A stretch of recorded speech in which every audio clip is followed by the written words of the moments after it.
Welcome back, friends.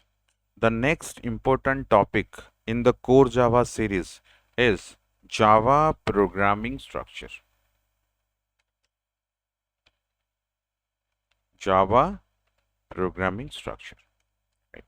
Before getting into Java programming structure, let me remind all of you what we have covered since till date. We have covered in detail the data types provided by Java, and in that series we have discussed about all the data types including primitive type, and we have seen the not only the internal mechanism how they are stored, also different behaviors, what it can contain, what it cannot contain. Detail we have discussed very thoroughly. After then we were moved into literals followed by operator. We have covered all these concepts of Java programming. In case you miss all those videos, it's my sincere request to all of you, please go back and see all those videos, then come back here so that we can enjoy Java programming structure. Once we could able to understand Java programming structure, immediately we can start writing programs, right? Not only this, what we have covered, after covering all this, we have also covered how to install Java in my system. We have also covered this part. We have thoroughly discussed which components should I install. Should I go for JDK? Should I go for JRE? And the difference between JDK and JRE, we have very clearly discussed all these parts. So that's why the next important topic we should discuss is Java programming structure. Now the next question is, sir, what exactly the way of writing a Java program? So now let us see. If we'll talk about a Java program has different sections. It has section 1, section 2, up to 6 sections it contains. Trust me, this is the basic we are starting. As the class progresses, we can also go on adding functionality into Java programming structure. To start with, this is the basic structure. The basic structure of Java. The first section of Java programming structure is documentation section. Don't worry, we'll talk about this one very thoroughly. Documentation section or statement. Documentation statement. Number 2, after documentation statement, one more statement is there called as package statement. The third section in the series are import statement. Import statement. And the fourth one, interface declaration or interface statement. Fifth one is the class statement. And the sixth one and the final one is main class, or you can say main method class statement. So now these are the 6 sections of any Java programming structure. If you are eyeing at writing a Java program, we should keen about the different section of Java program so that we can happily able to write Java codes, right? Okay, let's start. Let's start with this. We'll start with Java documentation statement or Java documentation section. See, this particular part, see, you can ask me, sir, is it mandate to add all these sections into a Java program? We'll answer this question very shortly. But before answering this question, let us understand each and individual section, why these sections are used, what are the role of this section, why these sections are used, and if we do not use this section, what will be there in my programming output. We'll answer all these questions very thoroughly. Make sure you all are there and listening each and individual statement that we are going to discuss, right?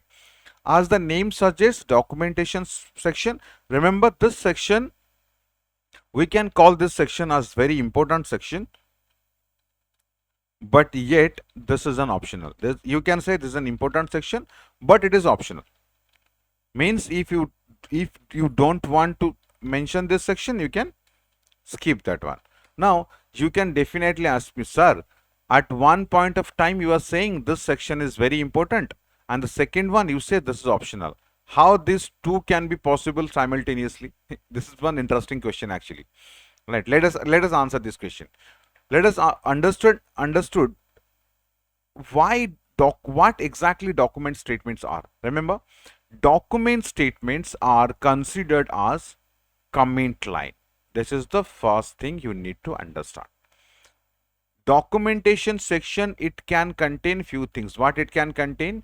It can contain name of the author, it can contain date of the creation of the program, all the thing about the program. Remember, documentation section can contain the information about the author, about the program, about the date of creation, like that, right? And it is also called as comment section. So second point we can add here, it can also called as what?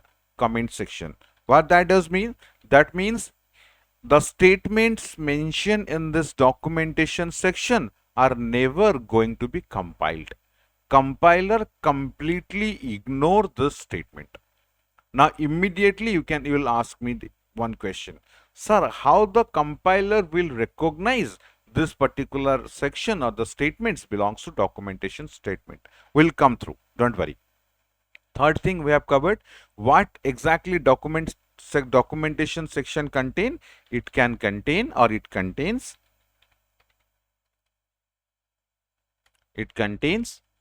name of the author or programmer, whatever you said, name of the author, date of creation of the program,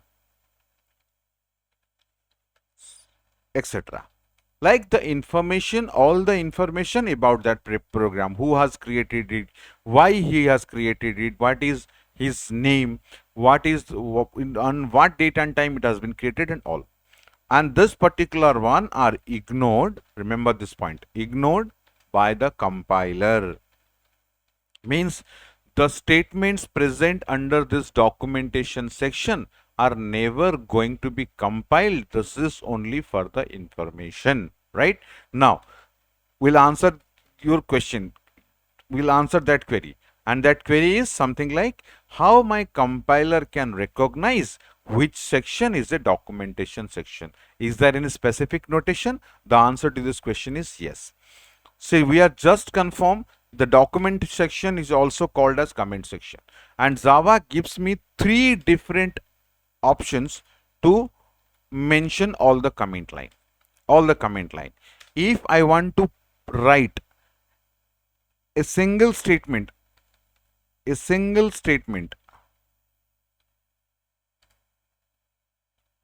a comment, suppose I want to put a single line comment. For single line comment, I need to use a symbol called as double forward slash. If I using a double forward slash, even if I am writing something here, this particular part will not be compiled by your Java compiler. So single line comment statement can be implemented with the help of double slash. There may be time when I want to go for multiple line comment, right? Multiple line comment.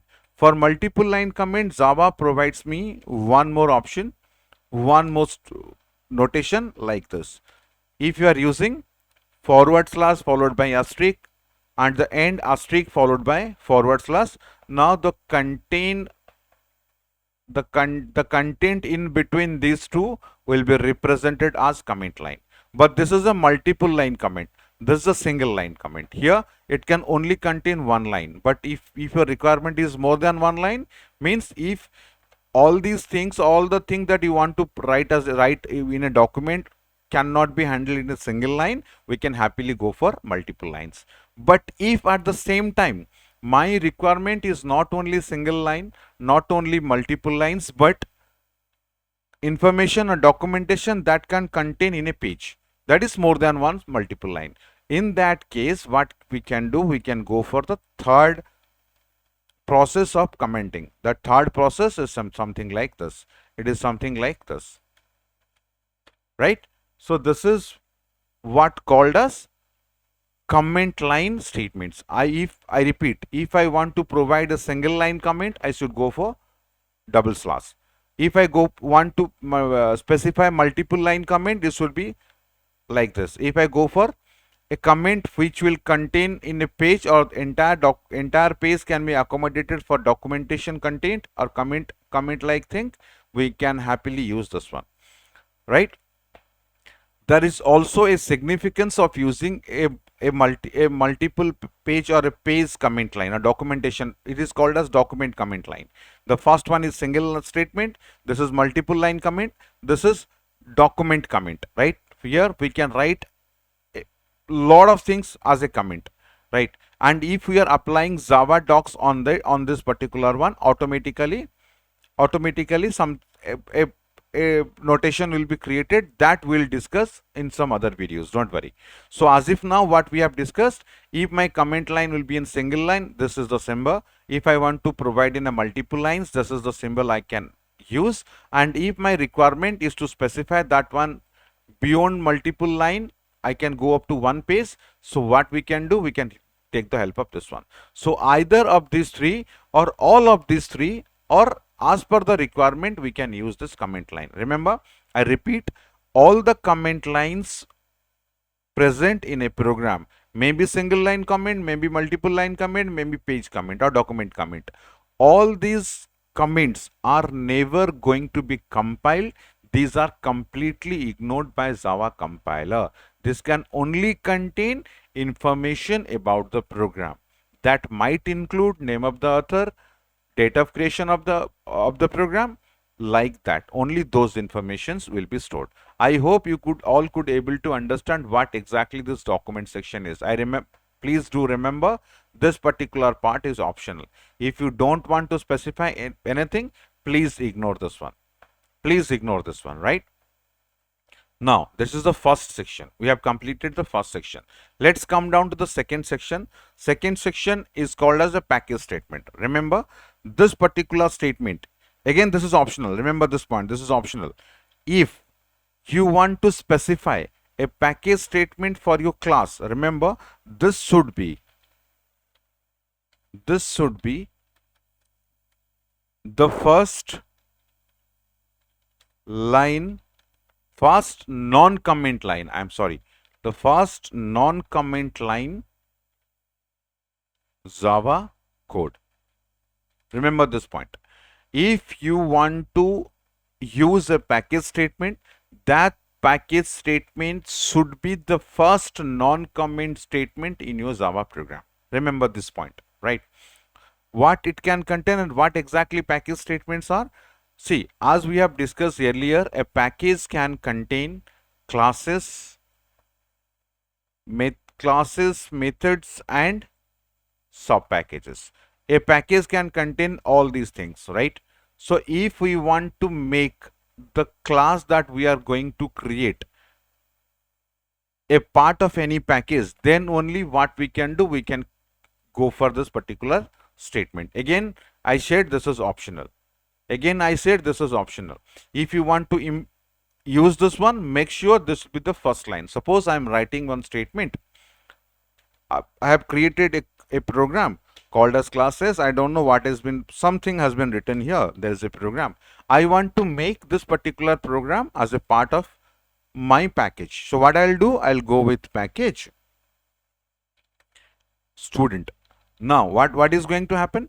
What is going to happen now? Student is a package where this class will be located, right? Whenever I want to use this class in any other program, I can happily use the student package followed by this, so that I can able to use all the methods present inside DD, right?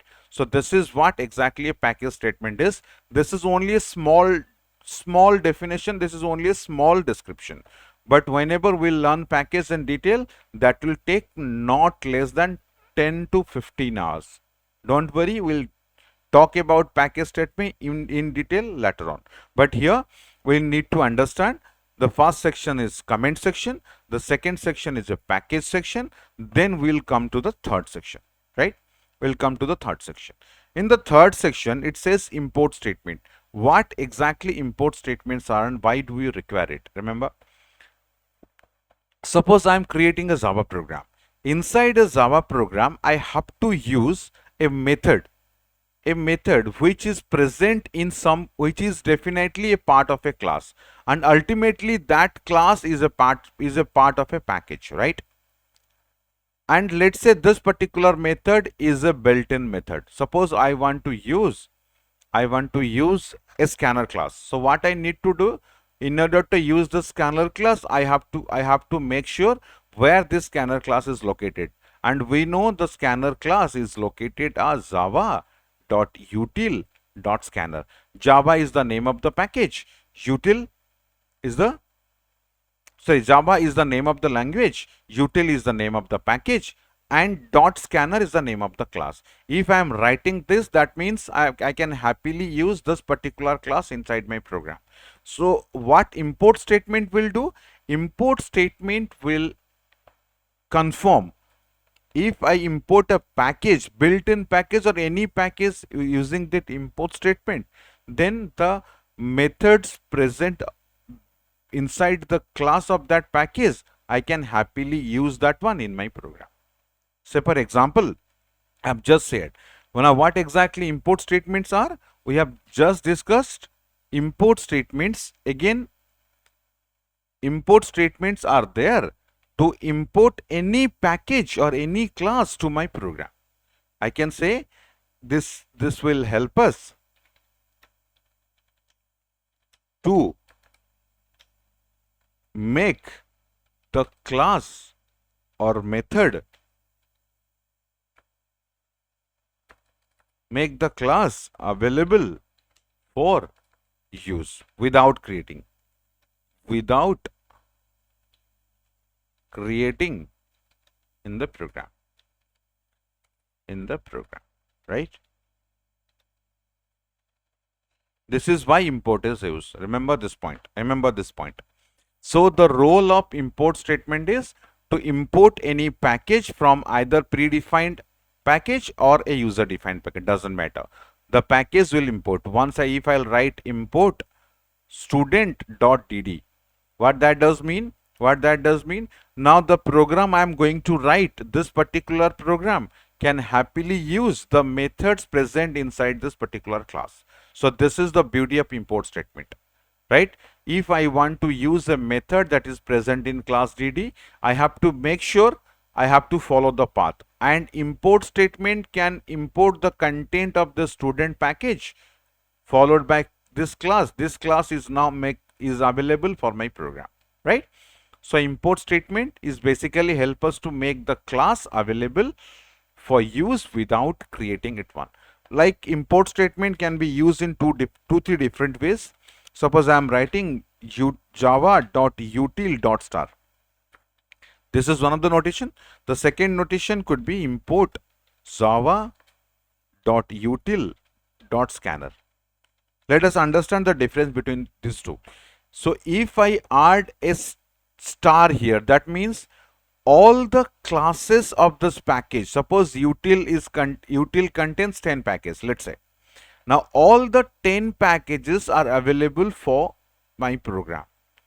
So I can use the method present inside all the classes here. That is the first one. But if I use util.scanner only, this particular one exactly limited the access of the util package. Now you cannot access all the classes. Only what you can do, you can access only the methods present inside the scanner class, not any other method. This is what called as full name qualifier. This is again an implicit import. So both things are different. If I want to put a star, all the classes will be imported. If I write the class name, only that class name will be imported. So that is purely depends upon if I require it, I should go for import statement. Otherwise, import statement is optional, right? So this part is again optional. But if I want, I can use it as per my requirement. Now, third section is over.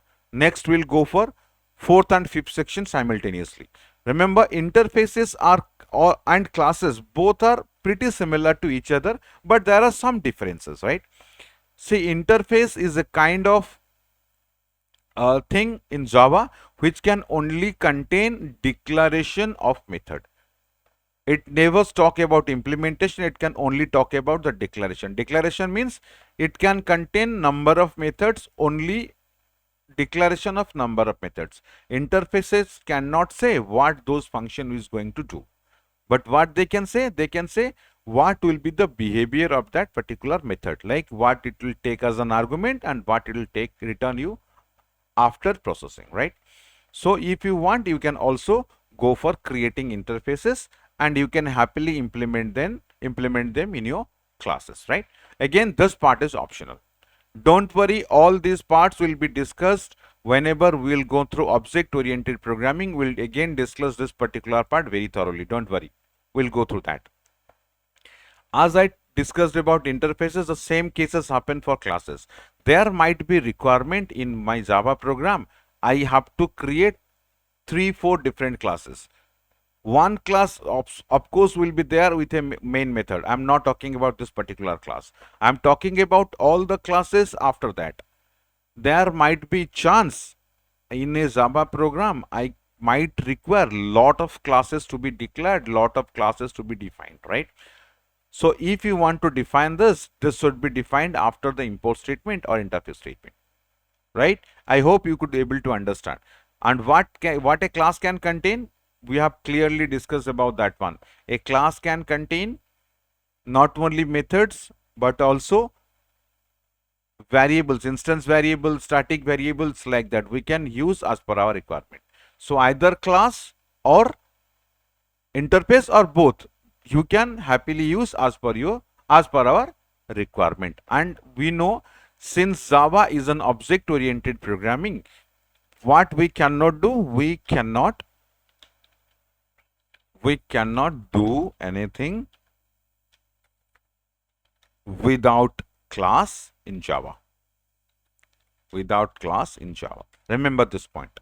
Again, this class statement declaration is optional. There might be requirement of 4-5 classes in some program, or in other program I might not require any other classes. So this is completely optional. If you require it, you can specify. Then the last one, which is completely mandate, is a class where a main method will contain, because your JVM only starts execution from this main method, right? The main method which contains this particular kind of declaration means public, static, void, main, followed by string, array, then the name could be different, right? All the Java program execution by JVM is started from here. So this particular part is compulsory. All other parts are optional, and we know if we require them, we can use them. If you don't require them, please don't use them. So let us summarize the whole thing once again. Every Java programming structure has different sections. The first section will say documentation section, which is again called as a comment section. That means the statement present under this particular section are never going to be compiled, or compiler basically ignores the content present under this section. Number 2, and we have already seen what are the different ways to represent a comment. I can represent the comment in a single line, or it can be represented through multiple lines, or across multiple pages, or across multiple documents. You can happily use all the different notations to represent different kinds of comments. First point. Second point, we have discussed about package statement, right? What exactly this package statement is? Remember, package statement is completely optional. We have also discussed about that one. This is completely optional. And if we want to implement this one, or if we want to use this particular one, then this should be the first non-comment statement present in your program, right? And what is the benefit of using it? Why these are used? If I want my Java program to be a part of any package, that's why I'm using this package followed by a statement. And the details about package statement and all, on how to create a package, what are the different styles of creating a package, we'll learn everything else, don't worry. So second section is a package section. Third section is the import statement section. What this one do? This one will import all the packages, all the classes into my program. Suppose I'm writing a Java program here. I might require to use a scanner class. So in order to use the scanner class, this import statement will help me in what way? It will say, please import java.util.scanner. That now this particular import statement will make the scanner class available for this class. We don't have to recreate that class. So that is the benefit of using import statement. That means if we do not require any package, any method to be called, then definitely this part is optional, right? Then the next part, interfaces and classes. If you require, we can define these two. If we don't require, we don't require. Suppose uh, that purely depends upon the programming requirement. If my programming requirement says I should go for interface, I'll go for interface. If my programming requirement says I should go for a class, I should go for a class, right?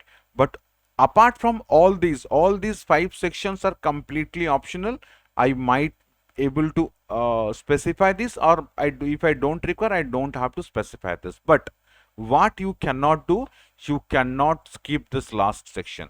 The last section is main method section. Class means I should define a class, and within that class there should be a method called as main method, because your JVM starts its execution from this main method. Remember this point. So this particular section of Java programming structure is mandate. All other sections are definitely optional. So make sure you all understood this point, right? Then definitely you have a question for me. Sir, can you tell us about main function? What exactly main function is, and why there is why this main method is used in a class so that my execution can be started, right? Let us answer all that question. Let us talk about main method. Main method. If in your interview room, if somebody will ask you, can you please explain what exactly main method is? Can you able to talk like for 5-10 minutes about main method? We'll answer this question. Don't worry. But before that, let us see the example of a programming structure. Suppose I am writing here class. I'll start with a comment line. Suppose I'll start with a comment line. This is a demo programming structure. Second one, what I'll do, I'll go with a package statement. Let us see. I'm going to create a package. How to do that? Simple. Package followed by a package name. Package name is purely user defined word. Don't worry, you can use that. Next, I want to import a package called as java.lang.star. Let's say. Next one, what I need to do, I need to create an interface. So what I'll do, I'll write interface name followed by something. Then I can go on writing the structure. Then if I need, I can go for a class also. I can able to create. Now after then, this is mandate. This particular one is mandate.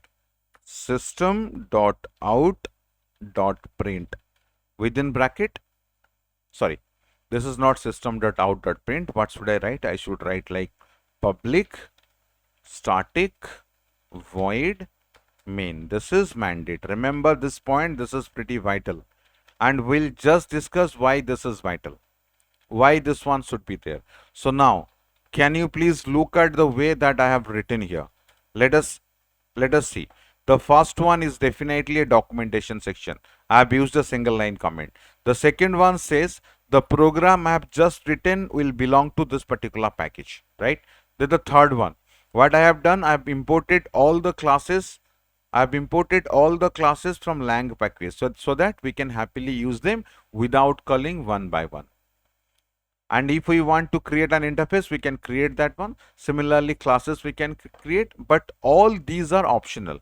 If I don't want to specify all this, simply I can skip this. No problem at all. No problem at all. But this particular part cannot be skipped. I hope you all could able to understand the Java programming structure, how the programming structure of Java will look like, right? Then the next interview question or the next important question that might be there in your mind, sir, can you tell us everything about a main method? Okay, well, let us answer this question. All of you know, just we have also discussed, main is a method which should be like this. Main should be written as public, it should be static, should be void, then the name should be main. then there should be some argument like this. We'll understand why main is behaving like this. We'll definitely clearly understand this. But before going for that, let us answer few questions, or let us see what is there and who is responsible to check whether there is a main method or not, right? Let us understand. Suppose my program, my Java program doesn't contain a main method. Now my question is, if I compile this program, listen to me very carefully. My program doesn't contain a main method. If I compile this program, whether I am going to get a compiler error or compiler say it's fine. This is a $1,000,000 question. Remember, your program or the program we have written, whether it contains a main method or not, it is not the responsibility of Java compiler to check whether my program contains a main method or not. Remember this point. Point is, Java compiler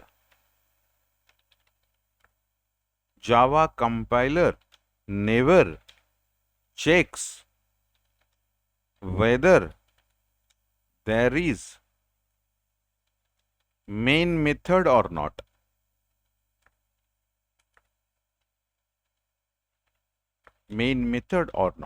Java compiler never going to check that. That means if I write a program like this and we try to compile this program, happily my Java compiler will compile this program. If you want to cross check, we can also cross check that one.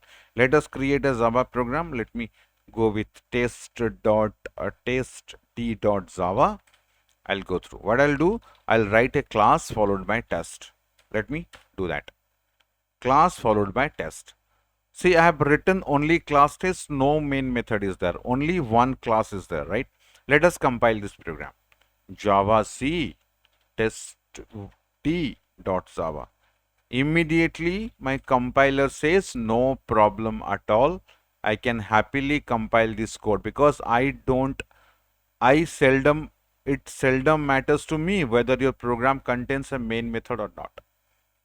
But at the same time, by mistake, if you are trying to run that program, see what is happening.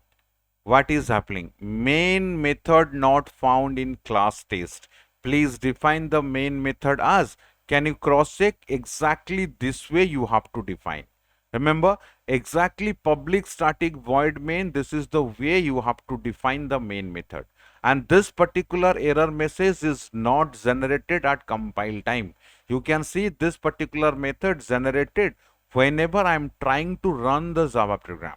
So this particular error message is caused by your JVM at runtime. Got my point? That means this particular method, public static void main, this particular method is for the compiler or for the interpreter? Definitely for the interpreter only. And by mistake, if your program doesn't contain main method in this particular way, again the same error I am going to get. And as we have discussed, Java is very cleanly defined everything. Cleanly defined everything. If you want to cross check, let us go for that. Suppose we are going for the same program for one more time. Let us do that. Sorry. Let me write here public static void main. There might be question in your mind, sir, can I write anything here? I don't want to write that string args in main method. What I want to write any other argument instead of string. Now the question is whether this particular one is valid or invalid. Again, the discussion remains same. We have just discussed, whenever you are compiling this program, Java compiler doesn't bother about whether your program contains main method or not. So happily this particular program will be compiled. But after compilation, whenever you are trying to run this particular program with the help of your JVM, immediately JVM search for what it going to search. Is there any method called as public static void main string args? If there is a method like this, then JVM says no problem, I can start executing your program. By mistake, if your main method doesn't fall into the signature, immediately the same error we will going to get. Remember, this particular error will be only generated at runtime. Compile time, no problem at all. Compiler says I'm absolutely fine. But by mistake, if I type to execute, see the error. Error, main method not found in class test. But you can say, sir, there is main method. How JVM can say there is no main method? No, actually the story is not completed there. You need to continue with that story. The story says main method is not found in the class. Please define the main method as this. That means there are two cases. Either there is no main method, or there is main method. There could be more than one main method, but none of the method is fall into this signature. If any one of the main method fall into this signature, JVM can happily execute your Java program from this point onwards. Clear up to this point, right? So the confirmation here is what you can write, what you can see here. Java compiler never checks whether there is a main method or not. Doesn't matter, right? But for JVM to execute the Java bytecode, it requires 100% pakka. It requires a method, a main method rather, a main method having signature like this. By mistake, if you don't have a method called as main method in of this signature, immediately JVM will give me an error. And I think we have clearly discussed about that error, right? This is the second point for main method, right? Okay. Come to the third one. In the third one, we'll discuss about all these sections very thoroughly. Now, we'll talk about this public. Why main is always public static void and main. We'll discuss that one. Public, as you know, public is also an access modifier, right? In Java, there is no scope for access specifier. All the things are access modifier. Keep this in mind. There is no access specifier. All other things are called as access modifiers. No specifiers are there, right? Okay. Now public as a access modifier. What it will do? What is the behavior of public? If public keyword or public is not there, this particular program cannot be accessed anywhere. Remember this point. And why we have made it public? Why JVM search for this public? Because JVM, remember this point, JVM can call this particular program at anywhere in your system. It can call your program anywhere. That's why this is public. If this will be made private, you could not able to execute that program, right? Because private is definitely limited to that, but public, it will be visible throughout, right? Next one is static. Why static is there? I think you all of you could able to understand why you have written public. Let me write that statement. Why it is public actually? Why it is public? Because the reason is why main method is made public. The reason is JVM, or it can be called by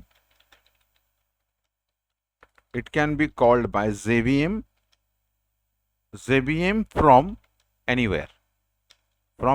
Otherwise, if it will be private, it could not be able to call anywhere. Second one is static. Let's see why static is there. Why not any other thing? Why it is static only? Remember, as we have discussed, Java supports object-oriented programming. Almost all the features of object oriented programming is there. Now the basic thing is, in Java, without class I can't do anything. So if I have to do something in Java programming language, classes should be included. Make a note of it. Definitely classes will be included, right? First point. Second one, as we know, if we are only declaring class, it cannot execute by itself. If I want to call a method only, definitely one object should be there. Through the object I should call the class, call the method. If I think you all will agree with me. If I have a class, in order to call this method, what we need to do, we need to create an object of this class. After creating the object, I should call like x.main. So this is the normal scenario of any class and object concept. But here since this particular class will be executed automatically by JVM without creating an object, yes, you heard it right. To execute this particular class, we don't require any object to be created. That's why what we have done, we have made it static. We have made it what? Static. So why static is there? You can take a note of this. The thing is, without existing object also, JVM has to call this method. Even if we don't have an object for this, still JVM can able to call this method because of the static. I hope you could able to understand these two parameters. Public, I can call it anywhere. Static, JVM can execute this main method without creating an object, right? Then the third one, why it is void? As you know, void is a return type. Remember who calls this particular one? JVM is responsible to execute this one. Remember, this main method won't give any result, back to JVM. That's why we have taken void. Remember this point. Main method does not return anything to JVM. That's why this is void. And main, you know, this is the name of the method. This is the name of the method, and this name is basically configured inside JVM, your interpreter. Whenever you know, JVM is also an application program. Some programming codes are there. Whenever you are invoking this one to JVM, immediately JVM search for a method called as public static void main. If it could able to find that method, then the execution basically started from that point onwards, right? So make sure you all could able to understand why this public static void has been written, right? Okay. You can ask me, sir, can it be anything except main? It can be, but if I want to change this one into SK main, make sure this kind of adjustment should be done in JVM also. If you can instruct JVM, hey JVM, instead of main, can you just compile it through SK main? JVM says, I don't have any problem, but make sure I have the statement inside here. I have this instruction inside my JVM. Then only it can be done. Otherwise, it cannot be done. Remember? Okay. Now, this is the scenario with public static, void and main, right? Now, this is called as a command line argument. Remember this point. This is called as a command line argument, right? We'll definitely see to this command line argument in some other classes. Now, my major intention was to let you know what exactly a main method is and who is responsible to check whether there is a main method or not, and if can I include number of main methods in a program. The answer to that question is yes, but one method should be there with this signature. Maximum one method could be there with this signature. Remaining, you can create thousands of main method inside that class with different signature. Make sure you understand that part. But if your program does not contain this one, remember, your program cannot able to execute it by JVM, because JVM only knows public static void main, not any other main. Keep this in mind. Keep that particular thing in mind. Let us see some other parts. Now we are talking about this command line argument. See, the command line argument can be represented in 3-4 different ways. I can also represent like this. If I want, I can represent like string array followed by args, no problem. Also, if I want, I can represent string args followed by array. All these three notations are valid. This notation is valid, this notation is valid, this notation is valid. You can happily use any notation of that. Not only that, after Java 1.5 onwards, instead of writing this command line argument, what we can use a new concept called as var arg method, or var variable arguments. How that can be specified? You can write like public static void main. Instead of writing string args, what I can do, I can go for variable argument that is represented with three single dots, right? This is also valid. So either you can use any notation from like you can use string args. Let us write that one. This is valid. This is also valid. If I let me copy this one, this one is also valid. Which one? If I write like this, this is also valid. And also if I write like this,